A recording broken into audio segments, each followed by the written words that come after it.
Yashodanandana Vraja Janaranjana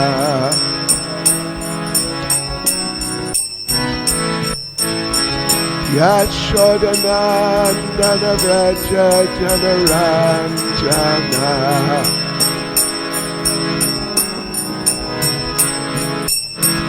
Yamuna Tira Vanachare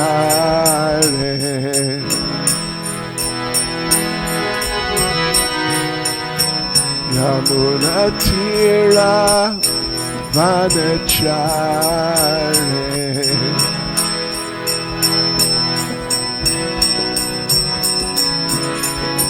Jai Radha Madhava Kunja Bihare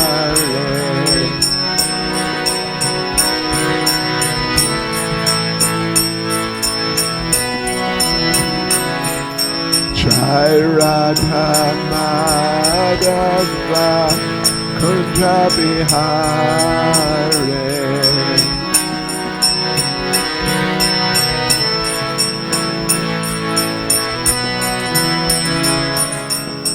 Gopi Jana Ballava Giribaradhare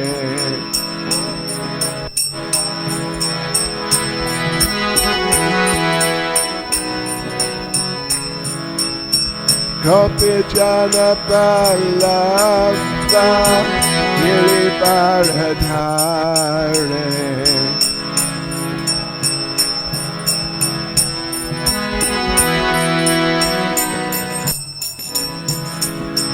Yashodanandana Vraja Janaranjana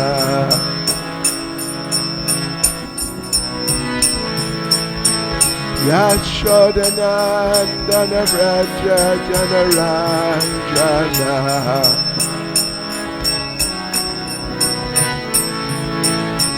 Yamuna Tira Vanachare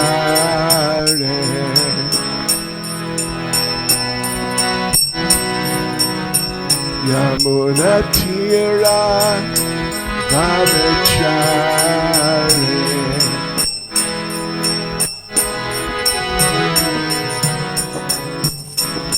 Jai Radha Madhava Kunja Bihare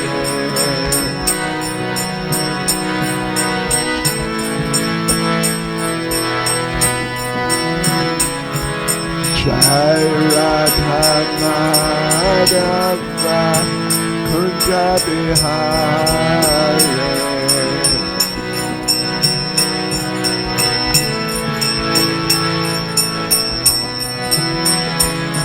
Jai Prabhupada Jai Prabhupada Prabhupada Jai Prabhupada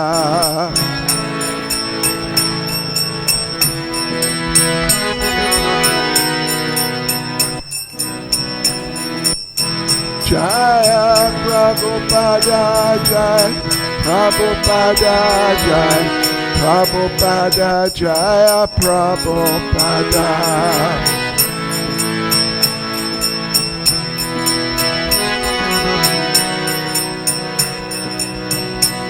Jai Jai Prabhupada Prabhupada Prabhupada Prabhupada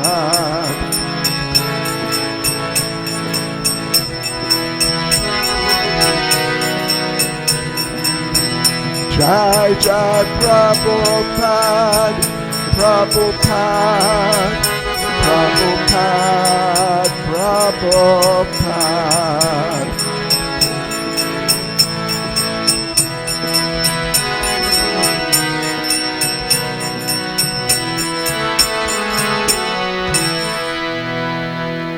Janspad Paramahansa Parivrajacharyas Titus Srimad His Divine Grace A.C. Bhaktivedanta Swami Srila Prabhupada Ki ISKCON's founder Acharya Srila Prabhupada Ki Grantaraj Srimad Bhagavatam Ki Shri Shri Radha Radhanath Ki, Shri Giri Govardhan Ki, Shri Chaitanya Mahaprabhu Ki, Sankirtan Yagya Ki, Shri Shri Radha Damada Ki, Kartik Vrata Ki. All glories to the assembled devotees. All glories to the assembled devotees. All glories to the assembled devotees. All glories to Sri Guru and Sri Gauranga. All glories to Srila Prabhupada.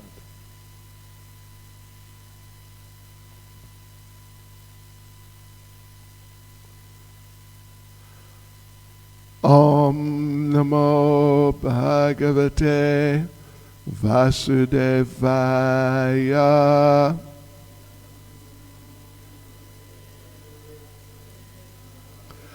Om Namo Bhagavate Vasudevaya.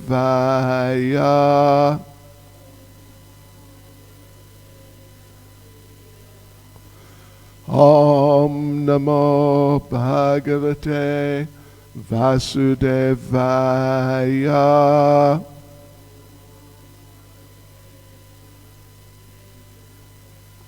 So, devotees, we are reading today from Srimad Bhagavatam, Canto 4, Chapter 20, Lord Vishnu's appearance in the sacrificial arena of Maharaj Prithu.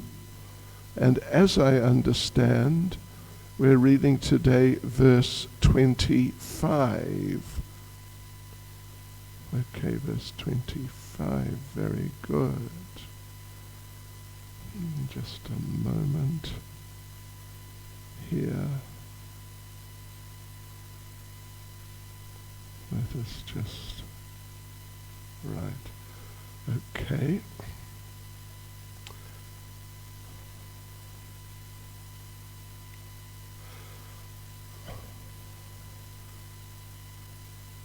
Sa Uttama Shloka Mahan Mukha Chuto Bhavat Padamboja Sudha Kananila Smritim Punar Vismritya Tattva Vartmanam Kuyoginam No Vitarati Alam Varai Sautama Shloka Mahan Mukhachuto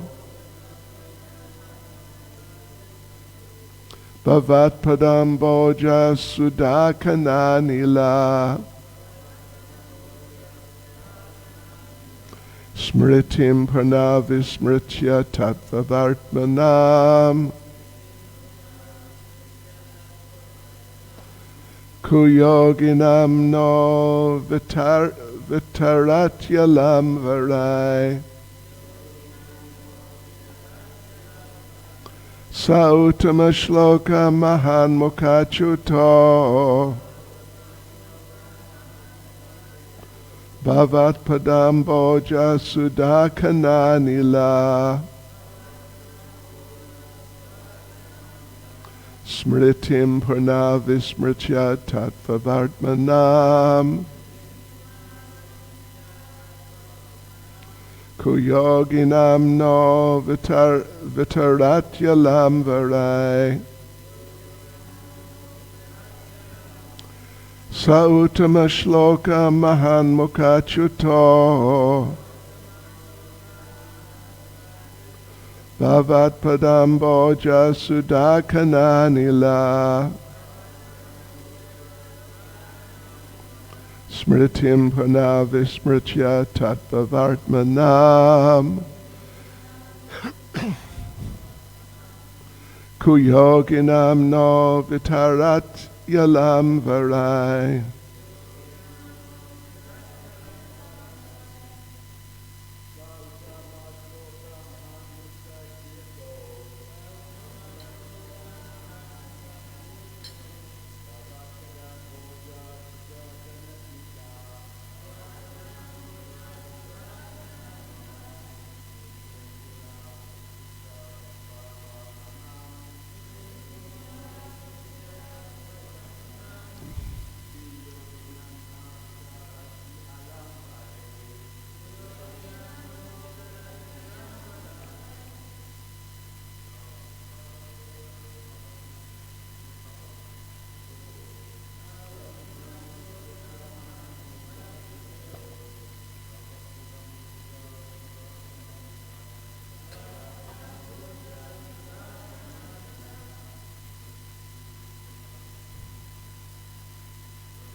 Mataji's.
Sa that Uttama Shloka, O Lord, who are praised by selected verses, Mahat, of great devotees, Mukhachuta, delivered from their mouths, Bhavat, your, Pada Amboja, from the lotus feet, Sudha, of nectar, Kanna, particles, Anila, soothing breeze, Smritim, remembrance, Punna, again, Vismrita, forgotten, Tattva, to the truth, Vartmanam, of persons whose path, Kuyoginam, of persons not in the line of devotional service, Na, of us, Vitarati, restores, Alam, unnecessary, Varai, other benedictions. Translation, my dear Lord, you are glorified by the selected verses uttered by great personalities. Such glorification of your lotus feet is just like saffron particles. When the transcendental vibration from the mouths of great devotees carries the aroma of the saffron dust of your lotus feet, the forgetful living entity gradually remembers his eternal relationship with you. Devotees thus gradually come to the right conclusion about the value of life. My dear Lord, I therefore do not need any other benediction but the opportunity to hear from the mouth of your pure devotee. Purport by Srila Prabhupada. It is explained in the previous verse that one has to hear glorification of the Lord from the mouth of a pure devotee. This is further explained here. The transcendental vibration from the mouth of a pure devotee is so powerful that it can revive the living entity's memory of his eternal relationship with the Supreme Personality of Godhead. In our material existence, under the influence of illusory Maya, we've almost forgotten our eternal relationship with the Lord, exactly like a man sleeping very deeply who forgets his duties. In the Vedas it is said that every one of us is sleeping under the influence of Maya.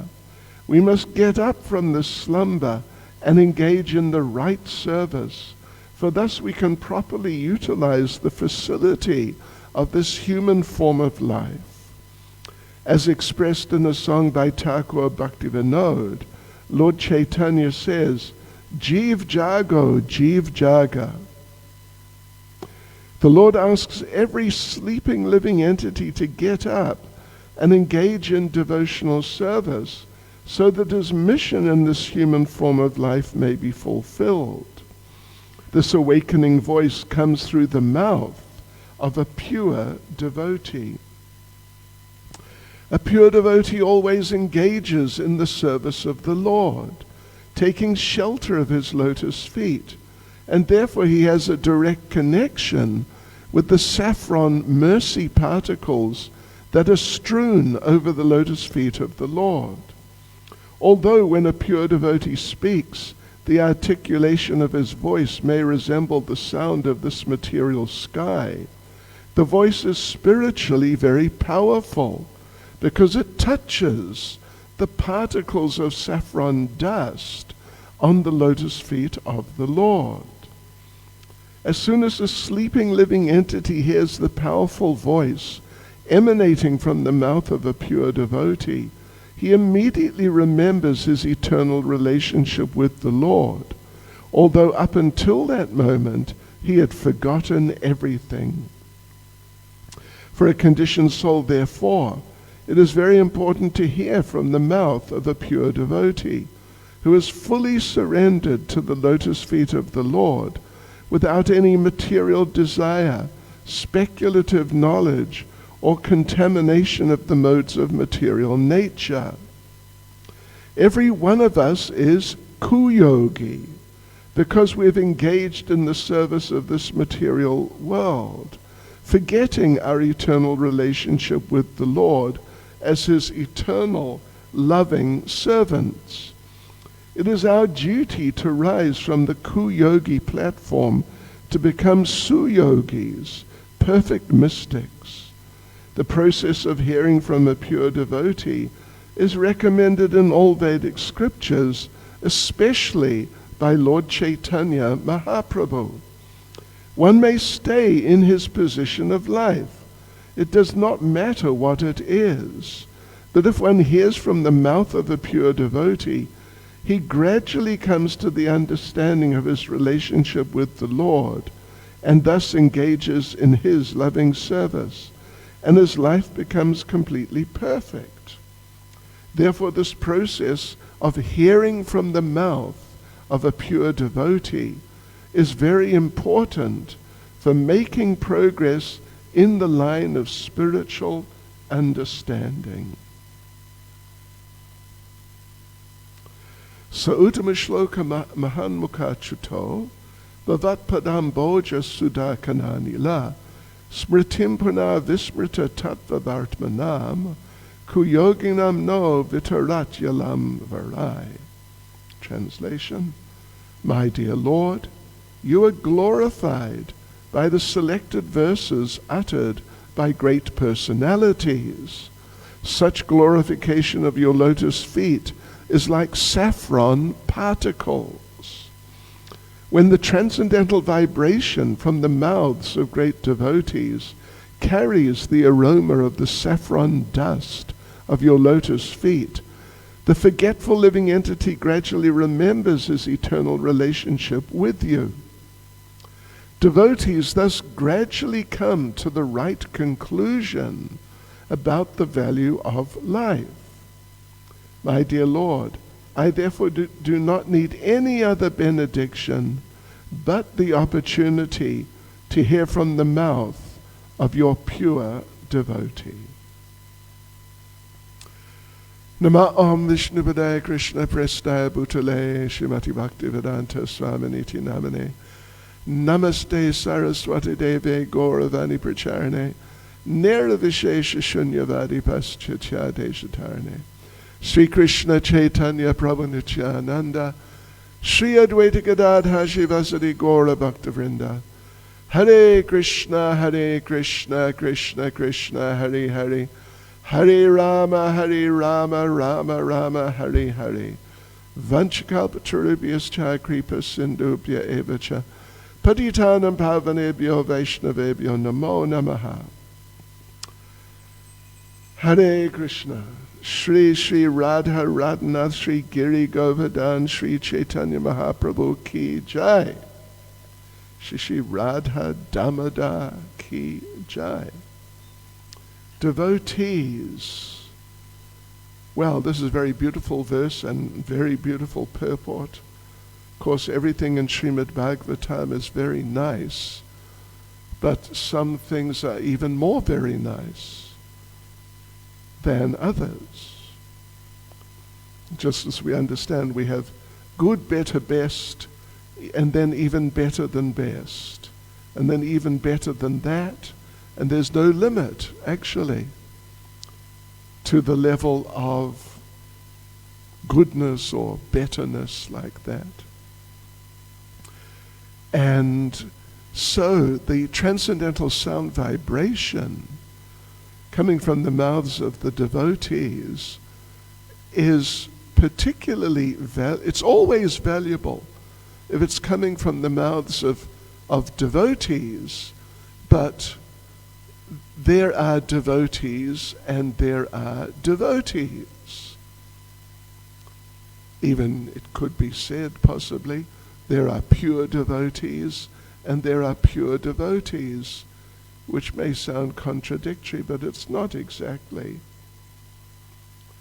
The thing is that devotees, even advanced devotees, even very advanced devotees, there will be some other devotees who are even more advanced than them. And in our cases, of course, the most advanced devotee to whom this particular idea discussed here in detail applies is Srila Prabhupada. So, of course, generally speaking, practically everyone nowadays has a spiritual master who is a disciple of Srila Prabhupada, which generally is fine, is very nice. But still, we should understand that Srila Prabhupada is there, and Srila Prabhupada plays, or should be playing, or is playing, an important part in our lives. And so therefore we should or must hear from Srila Prabhupada personally, at least from time to time, at least somewhat regularly. It's very important. The example is given here of the saffron particles of the glorification of the Lord's lotus feet coming from the mouths of great devotees, the saffron particles, and then the saffron dust. Now, I think at least some of you, maybe all, I don't know, are familiar with working with saffron. Are you familiar with working with saffron?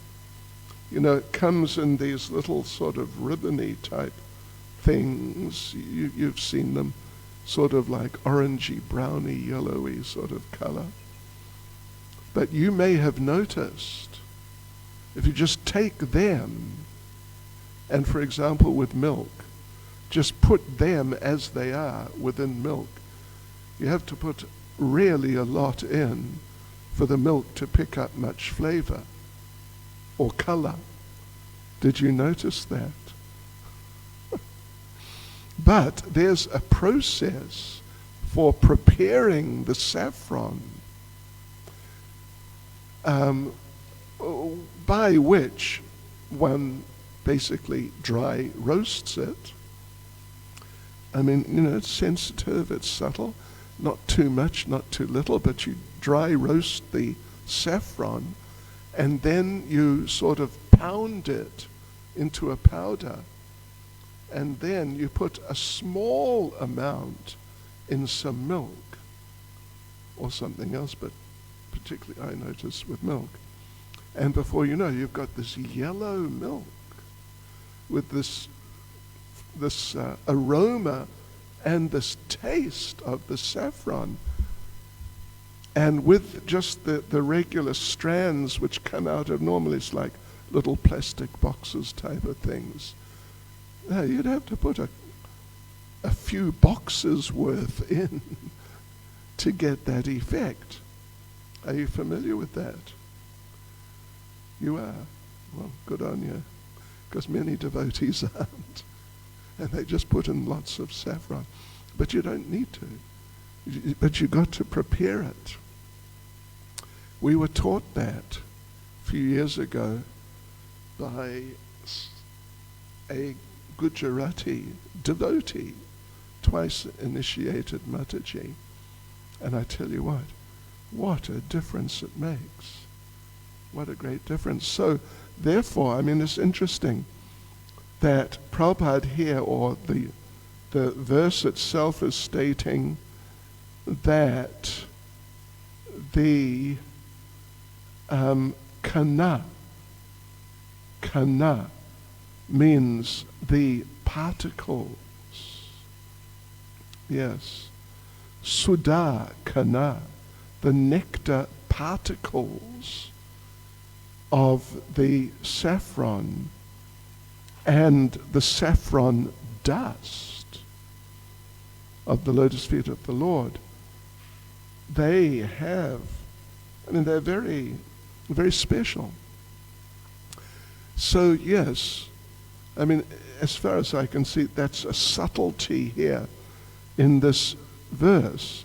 Kana, K-A-N-A, means particles. Not just like the whole thing, but little particles, or even the dust, in this case of the saffron. Yes, of the vibrations from the mouths of the great devotees. Mahat means great devotee, because there are devotees and there are devotees, and not all devotees are on the same level. I mean, not to minimize any sincere devotees, but not to make the mistake of, for example, as happens in some cases, of thinking that some like current day devotee is on the same level as Srila Prabhupada, because it's just not a fact. Because there's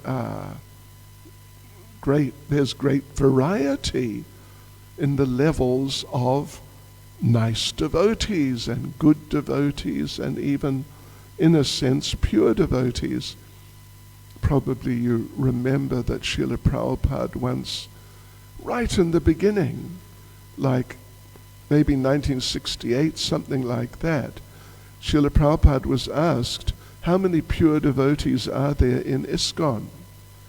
You remember that conversation? It's a famous little conversation, little exchange. And Prabhupada, we are told, asked his assistant, how many devotees are there in ISKCON? And the devotee went through some sort of process like, well, in New York there's about that many, San Francisco there's about that many, and at that point I think in Montreal there's about that some number. So he said to Srila Prabhupada, about 125. And Prabhupada then responded to the devotee who'd asked the question, how many pure devotees are there in ISKCON? Prabhupada responded by saying, there are 125 pure devotees in ISKCON. This we're told, it's a well-known story. Yes, so no devotees should be taken lightly. No devotees should be taken lightly because they're all devotees. In fact, I was reading, I've read many times, and I was reading a little this morning from Srila Vishwanath Chakravarti Thakur, how there are 26 qualities of a devotee. Of course, we've heard of that. That's well known. 26 qualities of a devotee. And different devotees have different of those qualities, more or maybe less in some cases. And Srila Vishwanath Chakravarti Thakur makes the point that even if we find one devotee who only has what is the main quality actually, Krishna Akarshanam, to be attached to Krishna, at least to have some attachment to Krishna, but the other 25 of the qualities that devotee lacks, even like prominently lacks. Some of those qualities like tolerance, humility, being poetic, and so on like that. In other words, that devotee, other than being attached to Krishna, is kind of like, well, shall we just say, a rough diamond, and maybe an extremely rough diamond. Yeah, with roughness even to the point that under some circumstances we may wonder, is this really a devotee or what's going on here? Unfortunately, occasionally we meet people like that, But Srila Vishwanath Chakravarti Thakur says one must not use that as an excuse for offending that devotee by saying that, he or she is just, some sort of low-class person or something along those lines. Because as long as the person has that central main quality of being attached to Krishna, then they must be accepted as a devotee and respected as a devotee. And of course, if the roughness of the diamond is just so rough that it may be difficult for you, depending on your personality and your nature, it may be difficult for you to tolerate. You may lack the qualification of tolerance to some degree, and therefore not be able to tolerate being in that person's company for too long. Well, if that's the case, first of all, you should understand it's a shortcoming on your part. But, if it's really like that, then you can always sort of just not involve yourself too closely with that devotee, but offer respect from a distance and not really get into fault finding. So, yes, these are all important considerations. But when one has that opportunity to associate with and hear from the mouths of Mahat, of the great devotees, then then one should really make the most of the opportunity. So therefore, as I mentioned, we should all listen to Srila Prabhupada, at least from time to time, even though we may listen to our own spiritual master, or just listen to some other devotees also sometimes, but we definitely should, and I would say really must, listen to Srila Prabhupada as such from time to time and read Srila Prabhupada's books. This we should do. And if one, it's said in, one of the many things which is said about Krishna consciousness is that if you can develop a taste for hearing about Krishna, then this is practically one of the greatest assets that you can develop in Krishna consciousness. Yeah. Develop a taste means that you really like to hear, and even you look for opportunities to hear with your ears, or to read, which is a form of hearing. Yeah, to the great devotees, and as we said, Srila Prabhupada. Well, if you can develop a taste, if you have developed a taste like that, that is just great mercy. Tesham sadhati yuktanam bhajatam priti purvakam dadami buddhi yogam tam yena mamupayanti te. Lord Krishna says that the thoughts of my pure devotees dwell in me, their lives are fully surrendered to me. No, that's not it, is it? To those who are constantly engaged in serving me with love, I give the understanding by which they can come to me. To those who are constantly devoted to serving me with love, I give the understanding by which they can come to me. So to get the understanding, or the facility for getting the understanding, means the attachment to hearing. This is a very special mercy from the Supreme Personality of Godhead. And we should appreciate it as such and work on it as such. Yeah, so here the term, and Prabhupada refers to it in the purport, kuyogi nam. Prabhupada translates, and it's in the last line of the Sanskrit of the verse. Prabhupada, it's translated in the word for word as of persons not in the line of devotional service.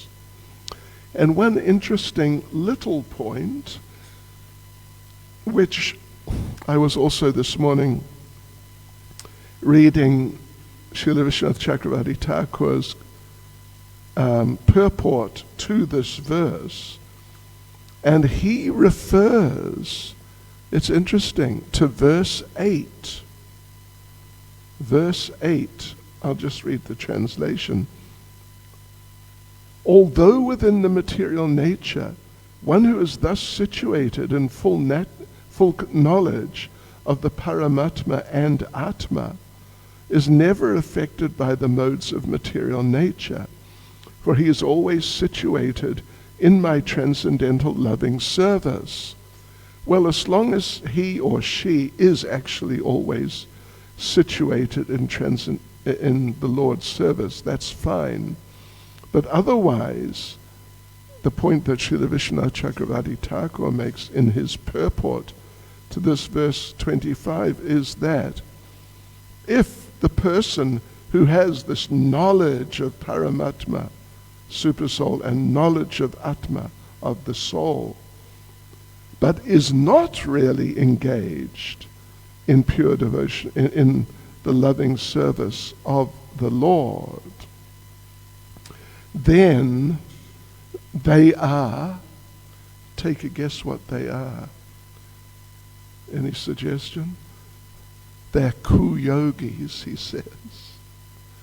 And this is what, he says, is being referred to by the use of that term in this verse 25, which we're looking at.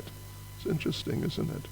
Ku-yogi means, the term is used here and there, not often, but it's used to refer generally to yogis or, sort of spiritual or spiritual, in inverted commas, type people who are not really so spiritual. They may look the part, and even like in the cases of these people, they may know about the super soul.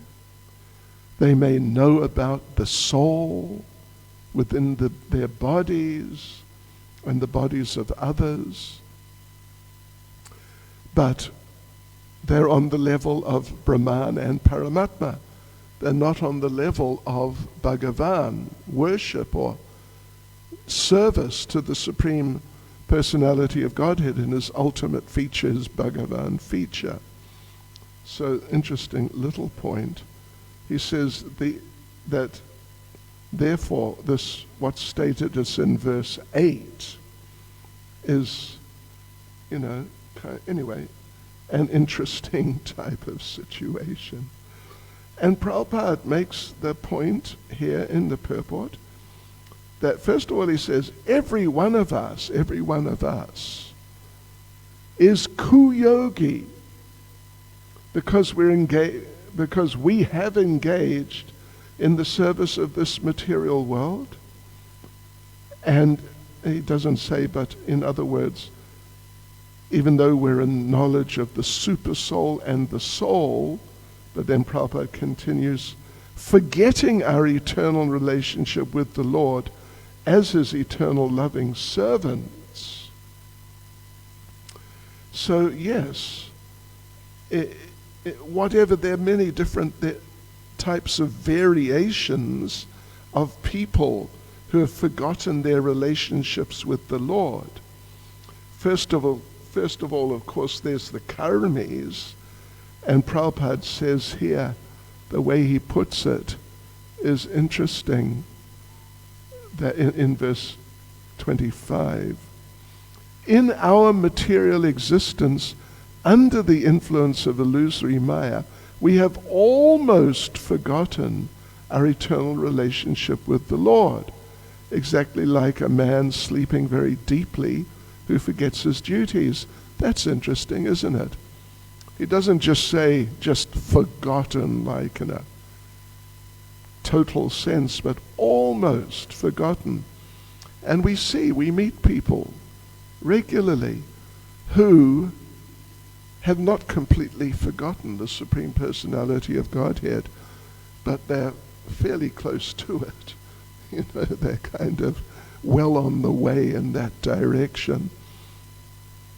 And these are people who, generally in our experience, because in material life, the karmis, fruitive workers, the just gross materialists wanting sense gratification, are sort of vastly in the majority over the jnanis, the impersonalists who have knowledge of Atma, and the yogis who have knowledge of may have knowledge of Paramatma, super soul. Yeah. I don't know what the percentage is, of course, but I would say probably the materialists the percentage must be in the 90s, and the jnanis and the yogis are just, in some very small percentage, and generally even they're sort of karmis to some degree. They're not like pure jnanis or pure yogis. They're in a very mixed condition where materialism is extremely prominent. So yes, but still we meet people, and if you ask them, if you go out preaching, distributing books, or just, at a festival, you ask someone, have you heard of God? Who's going to say no? Not many. Not many. But you ask them, okay, tell me about him. And you may draw a blank. If you don't draw a blank, you'll get some very simplistic type of idea of who or what is God and what's he meant to do. Yes, like I've mentioned before, I'm sure some of you remember, one of our devotees, actually it was Kushakrata Prabhu, big Sanskrit scholar. He met one born-again Christian one time, and with all respect to the born-again Christians, somehow or other, some little discussion developed between them. And Kushakrata said to him, so you like God? And the man said, yes, I like God so much, like enthusiastically. So Kushakrata Prabhu asked him, well, can you please tell me something about him?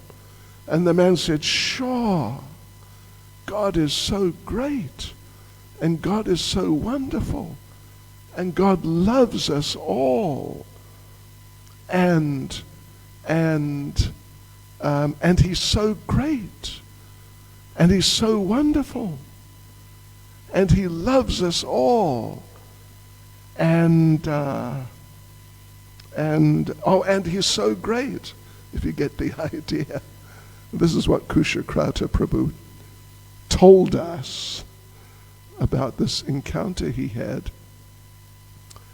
That to know, there's someone, God, who's sort of the greatest and the source in that sense, that's not unusual. But to actually have some deeper understanding, that's unusual. It's very unusual. So Prabhupada says, we've almost forgotten our eternal relationship with the Lord. Our relationship is as servants. That is lacking in so many cases. So we have to get up from the slumber and do the right thing, engage in devotional service, properly utilize the human form of life. And Prabhupada refers to Bhaktivinoda Thakur's song, Jeev Jago, Gora Chandra Bole, Kota Nidra Jao Maya, Pisha Chira Kole. You know that song. You must know that song. Jeev Jago, twice. Wake up, spirit souls. Wake up, spirit souls. Gora Chandra Bole, and chant the name of Lord Caitanya. Kota Nidra. Nidra, of course, means sleep. Kota Nidra Jao Maya Pisha Chira Kole. How long have you been sleeping? Pishach. That's a common term in Hindi, isn't it? It means sort of different types of nasty people. But in this case, Pishach, the way it's translated, is as witch. Someone who puts a spell on you, abracadabra, and off you go into outer space or into a state of confusion of some sort. Yeah, so how long have you been sleeping in the lap of the witch Maya? Yeah, that's the situation. That's the situation. So we have to get out of that and engage in devotional service so that the mission of our human lives can be fulfilled. And yes, so the awakening voice which is going to Jeev Jago, wake us up, the awakening voice comes through the mouth of a pure devotee. Yeah. And also, well, of course, there are degrees in terms of the degrees of purity. But if a devotee is just very sincerely serving Srila Prabhupada and may not be on sort of technically speaking the highest level of personal purification, but if they very sincerely represent, you know this term represent, to be a representative means to be a person who represents whatever came from the source who presented it first. So like that, you know, we are on different, even just amongst ourselves sitting here, we're on different levels. That's a fact. Some are more advanced, more experienced, and more purified than others. But the key for us, at least when it comes to awakening sleeping souls, is how much we represent the pure message coming from the mouth of the pure devotee, particularly from Srila Prabhupada. And Prabhupada makes the point that the voice is spiritually, such a voice, particularly the pure devotee's voice, is spiritually very powerful because it touches the particles of saffron dust of the lotus feet of the Lord, like we mentioned at the beginning there about the use of saffron and how, you know, many people don't understand really how to use it.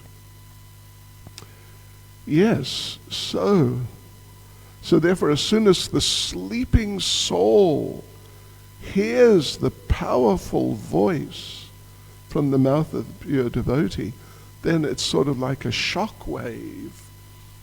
The devotee, the person then immediately remembers his eternal relationship with the Lord. Although up until that time he'd forgotten effectively, practically everything, and was just absorbed in day-to-day materialistic life. So therefore, for the conditioned soul, it's very important to hear from the mouth of a pure devotee who is fully surrendered to the lotus feet of the Lord, without any material desire, speculative knowledge, or contamination of the modes of material nature. Yes. And even Prabhupada makes the point here, which comes from Lord Caitanya. One may stay in one's sort of existing position in life. Doesn't matter what your position is.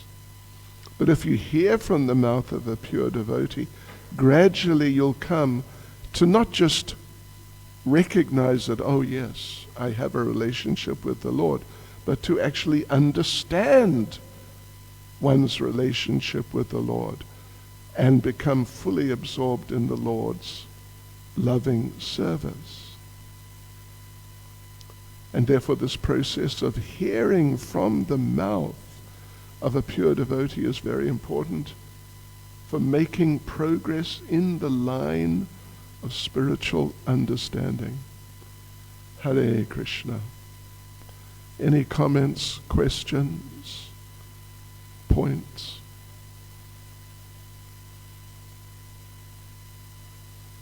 Mataji, loud and clear, please. I'm getting a hearing aid in a few days because, sure, it's not easy. Hare Krishna Maharaj, as he was reading that verse, I thought about that verse, Lava Matra Sadhu Sangha Sarva Siddhi Hai, that just with the moments of association with the pure devotee, one, gets all benedictions like that. Good point. Yeah, it can even be just a lava, split seconds association. But the more the better. Yes. Thank you. Good point. Yes. Hare Krishna. Maharaj, I was thinking about the point about what it means to represent or represent. And on one note, it feels like simply repeat, and then the purity is there. In practical experience, though, even if you're speaking to someone or some people, it seems like their attention, their focus, their ability to relate is more there if you speak with some personal experience. So is that which is better? Just repeat and they get purified? Yeah, right. I can tell you a little story which I heard from an authoritative source who was there. Is that one time in Mumbai, there was one devotee who was giving class, like Bhagavatam class, fairly regularly. And what he'd do, he'd just read. That's what he'd do. Not just the verse and purport, but he'd go on, just reading. And some people who were coming fairly regularly, like congregational type devotees, complained to Prabhupada. So Prabhupada spoke to him, that devotee, and said, well, why are you doing like this? And the devotee said, well, it's the purest thing, just to repeat your words. And Prabhupada told him that yes, but these people, they want to hear like from you, some realizations like that. So Prabhupada encouraged him to express some of his own realizations. And in fact, this is the basic idea with the program of the Srimad Bhagavatam class. And, Bhagavad Gita class, although we don't do it so often. Yes, Prabhupada did it like that we read the verse and the purport, and then express our understandings and realizations. The thing is that when we do that, we may do it, for example, in a different language, even actually a different language, or just using different sort of English to the style of English of Srila Prabhupada's. But it has to be, in terms of the message, it really has to be faithful. I heard one time, it wasn't a class, but it was one devotee who's still around in England. I won't mention his name, but he was preaching to some person, visitor, about the 4 modes of material nature. And I tell you, I heard it with my own ears. And I thought, gosh, it's not very good. So sometimes, at least me in my own little sort of frivolous way, when someone does something like that, then I think, oh yeah, 19th chapter of Bhagavad Gita, or 13th canto of Srimad Bhagavatam. It's just a joke, but you know what I mean. And the problem with that is, of course, it won't work in the same way.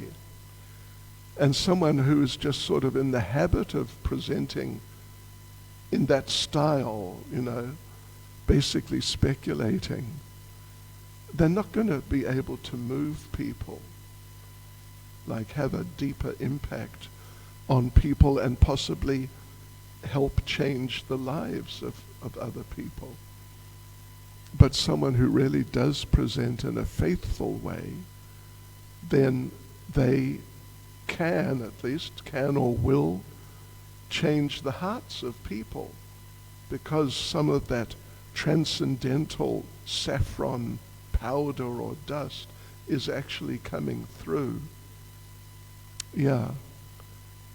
When the devotees in Russia first translated one of Prabhupada's books, or just like part of some book, and printed it on a photocopying machine or Xerox machine, I read a page or two. I can sort of understand Russian enough to get the idea pretty clearly. And I tell you what, it was so much speculation. It was really speculation. Yeah. So now they don't use those versions. Even though those people were sort of academically qualified in English language, but they just missed the points. So many points were missed. And even now, interesting little point, maybe I shouldn't mention it, but Russian is a much bigger language than English. If you really translate properly a page of an English book, you'll have 1.5 pages, at least 1 1/3, or probably more like 1.5, because the words are bigger. The words are bigger. That's one thing. The words generally are bigger. Yeah. So what they've done, they sort of, I've seen it directly, they they reduce the sort of colorfulness of the language. They do that. They don't use so many adjectives, to so many embellishments. They don't do it. Because otherwise they're going to have these big books, which are very expensive to print. Anyway, they're done very sincerely by devotees who are very qualified spiritually, by our standards. But the thing is, Prabhupada had us give Srimad Bhagavatam class not by just reading. Although sometimes we do just read. Sometimes devotees get together and they just read certain books, and they really get into it and they really relish it. But in our regular, daily practice of Srimad Bhagavatam, we must read the verse and purport, and if there's no purport, we carry on until we come to one. And then we must represent the message of Prabhupada, but in a way that we're capable of doing. Sometimes you hear devotees, maybe not so much now, but back in the old days, they would really try to speak like Prabhupada, using the same type of vocabulary and, modes of expression. And it really sounded funny. Is that okay? Hare Krishna. Srila Prabhupada ki jai.